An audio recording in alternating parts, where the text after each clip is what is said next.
Sejam bem-vindos ao Alagoas em Pauta. Há 16 anos, por 8 votos a 1, o plenário do Supremo Tribunal Federal votou pela inconstitucionalidade do diploma de nível superior em jornalismo como exigência para o exercício da profissão. Na época, votaram contra a exigência do diploma de jornalista o relator, ministro Gilmar Mendes, as ministras Carmen Lúcia, Antônio Rocha e Ellen Grace e os ministros Ricardo Lewandowski, Eros Grau, Carlos Aires Brito, César Peluso e Celso de Mello. Começava ali a luta da FENAGE, dos sindicatos filiados, dos jornalistas brasileiros e da comunidade universitária para restabelecer a formação como critério para se exercer profissionalmente o ofício de jornalista, garantindo direitos e conferindo deveres. No entanto, tramita atualmente no Congresso Nacional a proposta de emenda à Constituição número 33/2009, a PEC dos jornalistas, que prevê o retorno da exigência do diploma superior para o exercício do jornalismo profissional. A proposta foi aprovada no Senado em 2012 e na Comissão de Constituição e Justiça da Câmara em 2013. A proposta está, até agora, aguardando o prosseguimento do processo legislativo.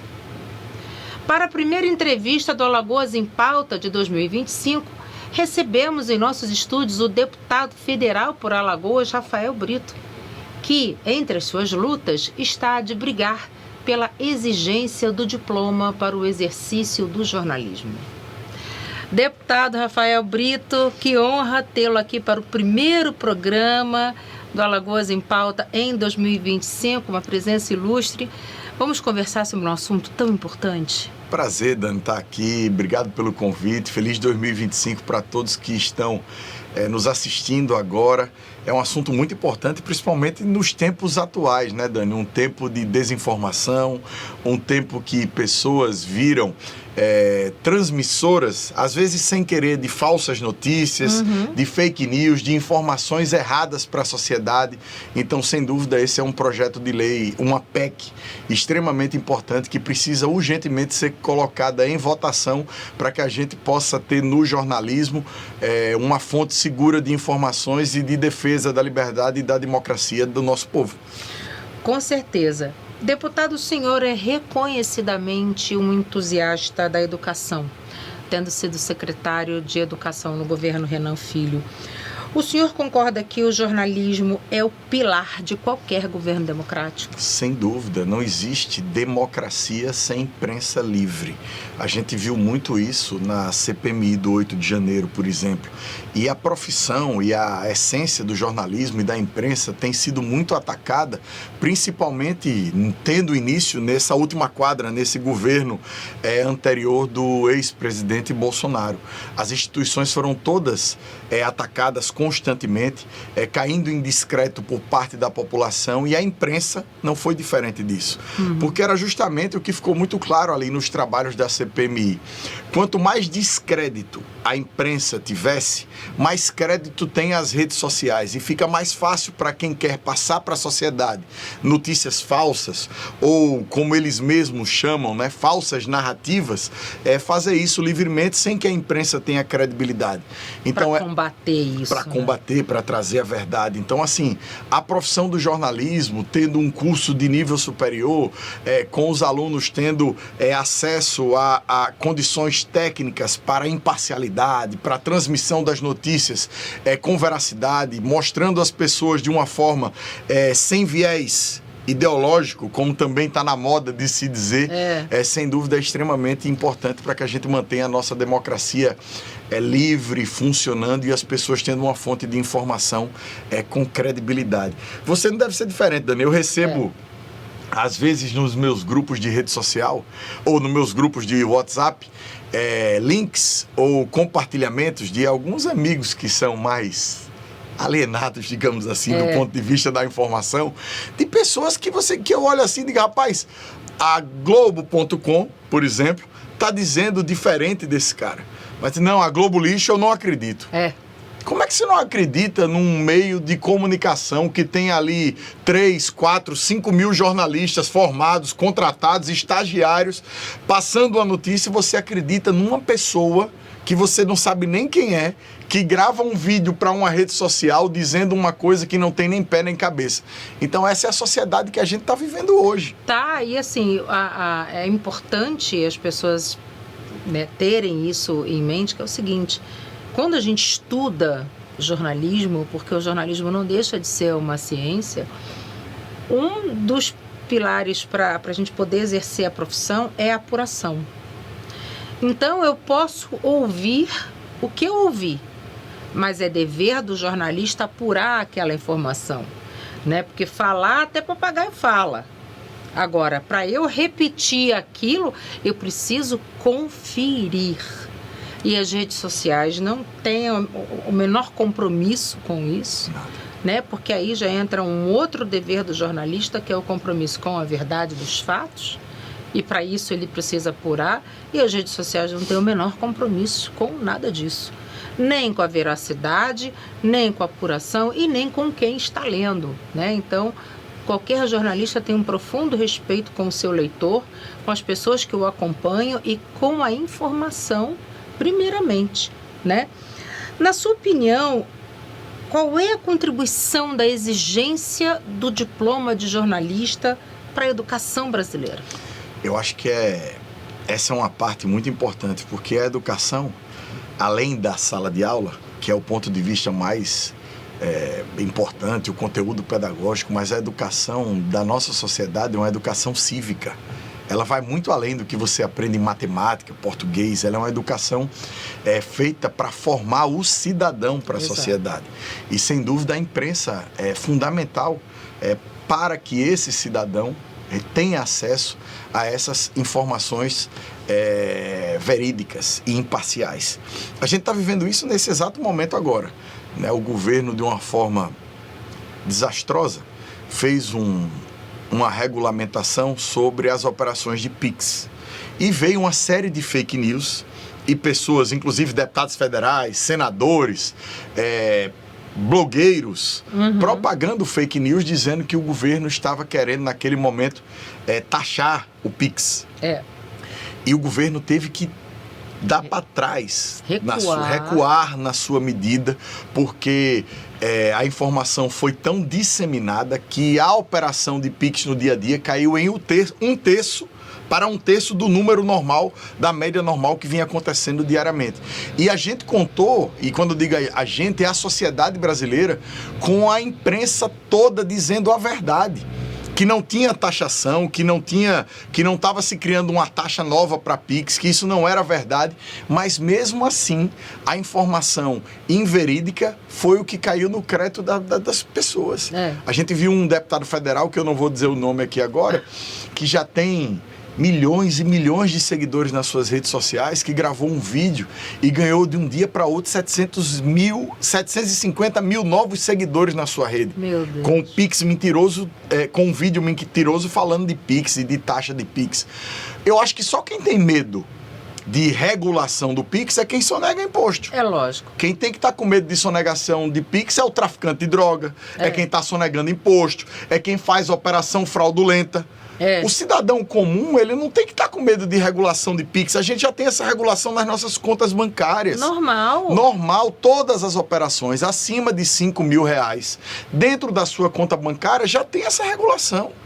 Então, quem faz operação fraudulenta é quem tem que estar com medo de regulação. Sendo que aí criou-se um ambiente para que as pessoas que propagam fake news, inclusive vários deputados federais, meus colegas aqui de Alagoas, fizeram vídeos mentirosos falando sobre isso, dissessem que era um mecanismo para que o governo pudesse taxar o Pix, uma completa mentira. Agora, mas, que absurdo. Quem é que combate isso? A imprensa. A imprensa. Então, a gente está vendo hoje, percebendo os veículos de comunicação sérios que estão comprometidos em disseminar a informação verdadeira, né? Passar essa informação para a população. A gente está vendo massivamente matérias esclarecendo toda essa mentirada que foi disseminada via rede social e por pessoas que estão redondamente enganadas a respeito. De propósito, eu acho. De propósito, mas assim, né, estão enganadas de qualquer maneira, né? Então a gente sabe que há outros interesses por trás, mas enfim.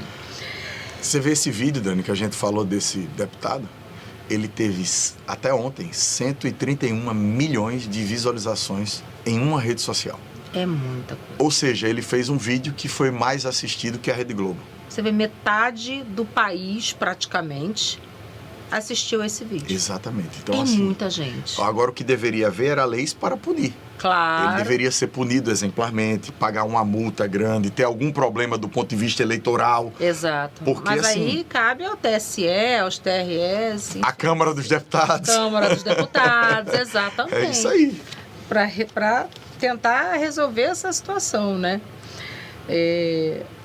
Aí, assim, adentra até a minha próxima pergunta, que é se existe um interesse maior dos políticos brasileiros em não querer que haja jornalistas formados justamente para evitar o debate? Total, concordo totalmente. É um grande interesse, inclusive eu diria muito além do jornalismo.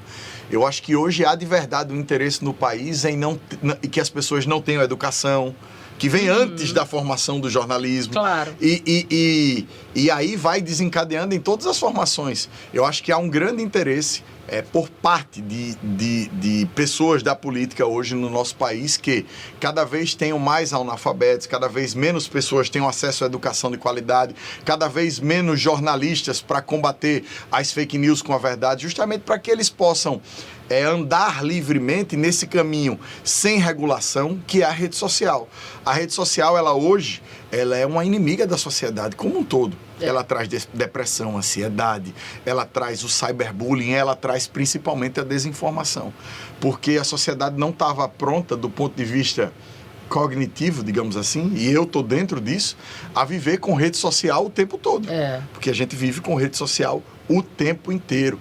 A gente teve que impedir, inclusive, o uso de telefone celular dentro de sala de aula, porque um aluno estava, em média, tocando ou pegando no seu telefone para ver notificações 15 vezes durante uma aula de 50 minutos. Meu Deus! Então, como é que um professor pode passar um conteúdo se durante 15 vezes, em cada 50 minutos, o aluno pega o celular para ver se chegou alguma notificação? Não tem condição. Então, isso é impossível. A sociedade, ela está... Está doente, né? Doente, deturpada. E a gente vê hoje grandes oligarcas da mídia, né? E olha que eu sou um cara que me considero de centro, mas eu vejo hoje grandes oligarcas da mídia, americanos, que estão dominando isso, num campo totalmente desregulado, porque aqui a gente tem regulação. Nesse exato momento, na televisão, a gente está totalmente regulado. A televisão tem regulação de propaganda, de horário, de tipo de comercial que pode ir ao ar naquele determinado horário. A rede social hoje é terra de ninguém. Isso é saudável, isso não é censura. Claro, tem nada a ver com censura. Deputado, isso é regulação. Regulação não é censura. Então, o que essas pessoas propagam muito é que, cadê minha liberdade de expressão? Porque eu não vou poder falar o que eu quero. Não. Você não pode falar o que você quer a partir do momento que as suas palavras são palavras de agressão. Que você vai agredir, que você vai deturpar. Isso você não pode falar. Liberdade de expressão não é liberdade para cometimento de crime. Exatamente. Então, é uma coisa totalmente diferente. Eu lembro quando eu era na escola, eu tinha uma coordenadora que dizia assim para mim, Dani, quando eu era mais novinho: Rafael, a sua liberdade termina onde a do outro começa. Exato. É a mesma coisa. Mesma coisa. Você não tem liberdade para cometer crime, você não tem liberdade para passar falsa informação. Para falar o que você quer, o que você acha do outro. Para combater desrespeitar as pessoas. Racismo, misoginia. Exato, homofobia. Homofobia. Porque é isso que as pessoas fazem quando tem essa falsa liberdade. É isso que essas pessoas querem com essa liberdade. É poder cometer crime de forma livre e ali inflamar uma bolha de 10, 15% da população totalmente maluca para se eleger para alguma coisa. Exatamente, que já está desinformada, que não está mentalmente saudável. E assim, o antigo governo, ele falou coisas que verbalizou, né? Que muitas pessoas gostariam de falar e não tinham coragem. Não podem. E a rede social também, a tela protege, né? As pessoas têm a falsa sensação de proteção da tela e acham que a partir dali podem dizer o que querem. Mas não é assim, então precisa ter regulação de rede social, sim. Claro. Precisa pôr freio nas pessoas, sim. Não pode ser uma anarquia, deputado. Claro, eu acho que todo mundo que comete um crime na rede social tem que ser responsabilizado. Com certeza. Ponto. A rede tem que retirar do ar e quem colocou o vídeo ou a postagem, ou seja o que for, tem que responder criminalmente pelo aquele crime. Lógico, tem que ter sanção. Com certeza. Não pode ser assim, né? Deputado, é até compreensível que no governo anterior não houvesse nenhuma vontade política em colocar a PEC do diploma em votação. Mas agora o senhor não acha que o governo Lula deveria priorizar essa pauta? Com certeza, Dani. Eu me comprometi, inclusive, com o jornalista Alexandre Lino, que é presidente do Sindicato dos Jornalistas aqui de Alagoas, assim que assumir o novo presidente da Câmara dos Deputados, que eu espero muito que seja o deputado federal pela Paraíba, Hugo Mota, a gente possa levá-lo lá com uma comitiva de jornalistas do Brasil todo, para que a gente possa tratar desse assunto e finalmente colocá-lo em votação. Eu acho que, inclusive, esse ano a gente precisa, além de votar isso, votar a regulação das redes sociais. Sem dúvida. A gente quase vota isso no início de 2023. Houve um erro, na minha opinião pessoal, do presidente da Câmara dos Deputados na escolha do relator, porque ele escolheu nada contra o relator, nada Sim. contra, é um relator, inclusive, bem credenciado, mas é um cara perfil, técnico, né? Mas é um cara do PCdoB. A partir do momento que ele escolheu um cara do PCdoB para relatar uma matéria como essa, ele colocou o deputado na vitrine para que ele apanhasse da extrema-direita. Exatamente. Porque pareceu que o texto que ele estava construindo era um texto da extrema-esquerda. E esse é um assunto que precisa ser tratado por alguém do centro. Exato. Que tenha uma ponderação conhecida. Não que não houve no texto do relator. Eu acredito que o texto final do relator foi um texto extremamente imparcial, mas não basta parecer ser, né? Tem que ser. A mulher de César não pode só parecer ser, ela tem que ser. Tem que ser, então, exatamente. Isso eu acho que prejudicou muito, mas esse ano, inclusive o Supremo Tribunal Federal já vem dizendo que se a Câmara dos Deputados não resolver e o Senado Federal não resolver, ele vai regular a rede social. E aí fica a justiça usurpando, do ponto de vista positivo, nesse caso, para a sociedade, a prerrogativa do Congresso Nacional. Pois é. O senhor consegue imaginar um país livre na sua expressão, sem o exercício correto do jornalismo? Não, de forma alguma. E repito, eu tinha isso muito na minha consciência, mas isso aflorou e eu fiquei muito convencido depois que participei da CPI do 8 de janeiro, que fui membro da CPI titular, que tive acesso a relatórios, que tive acesso a conteúdos produzidos pela Polícia Federal, pela ABIN, pela investigação do Supremo Tribunal Federal, e eu vi o quanto a profissão do jornalismo e a imprensa foi atacada de todas as formas possíveis no governo anterior, né? O 8 de janeiro ele foi só ali a ponta do iceberg. Aquilo foi preparado durante 4 anos. 4 anos. E exatamente. Graças a Deus deu errado, mas poderia ter dado certo para eles e dado errado para o Brasil todo. Mas eu acho que o Brasil deu um exemplo de democracia para o mundo todo. No 8 de janeiro, quando as instituições se fizeram fortes, mantiveram a democracia, mantiveram o resultado das eleições limpas e justas, e o país hoje segue num nível de equilíbrio institucional como a gente não viu nesses últimos 4 anos, com um presidente que cometeu crime inelegível por esse crime cometido, que não poderá ser candidato nas próximas eleições porque cometeu esse crime contra a democracia, com uma série de pessoas presas que participaram dessa tentativa de golpe de Estado, com general preso, coronel. Então isso é muito importante para que outras pessoas no futuro não venham tentar contra a nossa democracia, como aconteceu no passado. Fica a lição, né? E assim, a gente precisa muito do jornalismo para ser vigilante, sabe? Porque o tempo todo, desde a época da pandemia, por exemplo, teve-se que se criar um consórcio de imprensa para a divulgação das informações corretas acerca do Covid e da vacinação. Então, o que teve de fake news, né, contra a vacinação, disseminando uma série de mentiras acerca disso, que a vacina não tinha sido testada, que a vacina dava outras doenças, desencadeava outras coisas, gente, até campanhas anti-vacinas de uma forma geral. Então a gente vê hoje doenças voltando, poliomielite voltando, deputado. Claro.